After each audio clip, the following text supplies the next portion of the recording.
armaan dura geemiiwwan garaagaraa taphatanii biitkoinii akkaataa itti funaantan isin barsiisetiin ture. Har'a garuu biitkoinii funaantan qabxiilee funaannatan akkamitti as keessaa gara Coinbase keessanii akkaataa itti baafataniin isinitti agarsiisa. Coinbase jechuun biitkoinii yookiin kiriptookaransiiwwan garaagaraa saantimoota diijitaal ta'an kan keessatti kuufatanidha. Akkaawuntii Coinbase akkaataa itti banattan viidiyoo Elsaayitii hojjate isiniif laadheetiin ture viidiyoo salaaltanii akkaawuntii kana akka banattan abdiin qaba. Akkaawuntii kana banachuun biitkoinii hojjechuudhaaf isin tajaajila jechuudha. Amma baalaansii ani geemii taphadhee armaan dura argadhe isinitti agarsiisa. Fakkeenyaaf biitkoin jedhaa kunoo biitkoinii duwwaa qabxii duwwaa 12. Ani biitkoinii kana walitti qabuudhaaf jechuudha irratti hojjedheen beeku jechuudha. Haa ta'u malee yaaliidhaaf baasetiin argee jira. Ammuma taphattanii ammuma keessa baafachuu ni dandeessu jechuudha. Waan argattan limitiin qabu jechuudha. Kanaa gadi baasuu hin dandeessa wanni jedhu jira jechuudha geemiin jechuudha. Kanaafuu kunoo baalaansii duwwaa qabxii duwwaa 12 nan qaba jechuudha. Har'a garuu akkaataa itti baafattaniin isinitti agarsiisa. Kun kan duraan keessa jirudha jechuudha. Amma geemii kanneen kun hundumtuu tokkuma jechuudha. Appilikeeshinii maatii tokkooti. Hundumtuu kan biitkoinii isiniif lakkaa'an jechuudha. Appilikeeshinicha ni bannaa kan geemiitiin taphannu jechuudha. Geemii taphannee qabxiiwwan arganne asitti nuuf lakkaa'amu qabxii 402 qaba. Amma fakkeenyaaf isa kana cash out kan jettu tana filadha. Cash out baasuudhaaf jechuudha. Qabxiin kun pooyintiiwwan kunneen jechuudha. Gara biitkoiniitti yeroo jijjiiraman kunoo akkana ta'a 0.000403 jedha. Kunoo akkana ta'a jechuudha. Kanaaf as keessatti kana mallaqa kana alatti baasuudhaaf asitti iimeelii keessan galchitu. Asitti iimeeliin isin galchitan kun akkaawuntii Coinbase keessanii kan ittiin banattan iimeelii Coinbase keessan ittiin banattan itti galchitu jechuudha. Fakkeenyaaf kunoo iimeeliin kiyya isa kana jechuudha. Kabajamtoota isa kana okeen jedhaani isin iimeelii keessan itti galchitu kan Coinbase ittiin banattan jechuudha. San booda cash out kan jettu kanan tuqa. Cash out san booda okay kan jettu kanan tuqa. Amma already ba'ee jira jechuudha. Kabajamtoota kunoo I will wait kan jettu tanan tuqa. Asitti koomentii nu godhi jedhaara. Gammadee jirtamoo aartee jirtamoo jiddu galeessamoo akkamidha. Fakkeenyaaf an kanan tuqaa fi samiit xumureetiin jira. Kunoo asitti baalaansii kiyya yeroo argitan 000 ta'ee jira. Kabajamtoota maatiiwwan chaanaalii keenya amma process godhaa jira. Processiin kun sa'aatii 24 irraa hanga sa'aatii 48 ni fudhata jedhaa jira.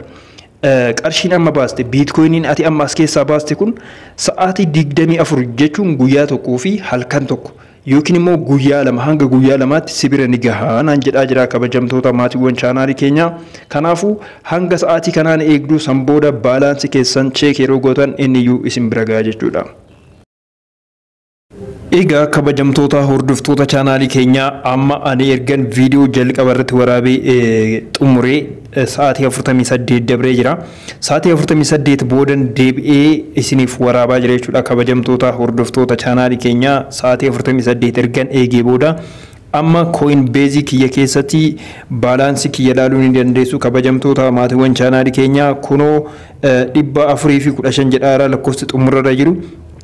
Viidiyoo kana jalqaba irratti yeroon isinitti agarsiisu 12 kan jedhu qofatu jira ture. Amma Coinbase kiyya keessa naaf galee jira, naaf dhufee jira jechuudha. Iimeelii isinitti agarsiisa. Iimeelii kiyyaan kan naaf ergame jechuudha. Kunoo iimeelii kiyyaan dhiifama. Coinbase kan jedhu kana keessatti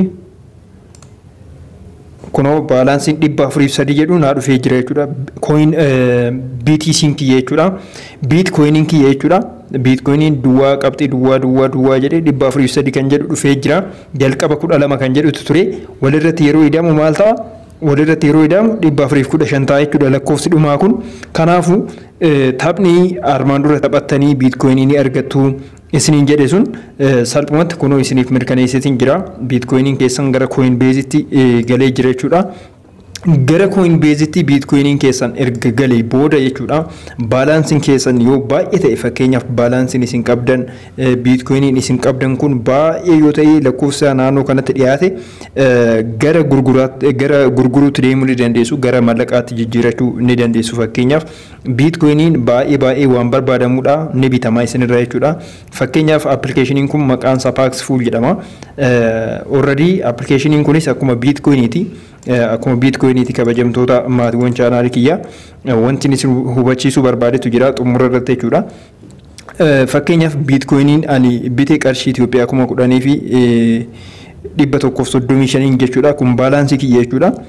Already biteetiin jechuudha. Biitkoinii kana taphadhee osoo hin ta'in geemiidhaan wantoota garaagaraatiin maayiningiidhaan funaanee osoo hin ta'in kana already kan hin bite jechuudha. Qarshiidhaan kun bituu kiyya asitti isin mirkaneessuu nan danda'a.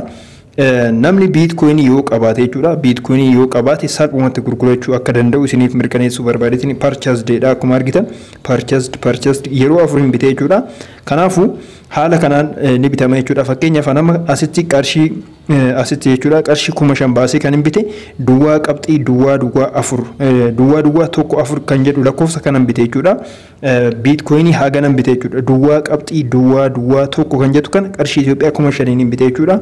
Fakkeenyaaf isin bira dhufee yoo laale immoo as keessatti dhufee yoo laale jechuudha duwwaa qabxii duwwaa jedhee 415 jetti. Lakkoofsi kun adaduma isin taphachaa deemtaniin akkana siqaa deema isinii dabalaa deema. Fakkeenyaaf as yoo ga'e duwwaa qabxii duwwaa tokko kan jedhu kanarra yoo ga'e naannoo qarshii 5,000 isinii baasa jechuudha. Gatii amma jiruun qofa jechuudha kabajamtoota. Kanaafuu biitkoinii yeroo yoo qabaattan yoo firii taatan kuufadhaa taphadhaa geemiiwwan kanneen taphadhaati. Kuufadhaa isinii jedhaa. Viidiyoon keenya kanarraa kanaan raawwatee jira. Galatoomaa ulfaadhaa. Bye bye.